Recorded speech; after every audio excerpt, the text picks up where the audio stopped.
el defensor de l'espectador. Marcas de coches. Sí, sí, lo habéis escuchado bien. Marcas de coches. Fácil, ¿verdad? Deportivo. Marcas conocidas. Seguro que tú tienes un coche que se esconde aquí detrás.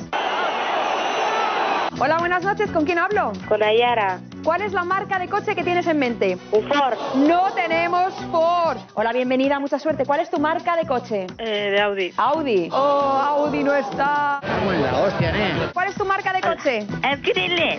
Chrysler. Sí. Que no tenemos Chrysler. José, a ver, venga, ¿cuál es la marca de coche que tienes en mente? Hyundai. Hyundai. ¡Ay! Volkswagen. Volkswagen, no la tenemos. Renault. Renault.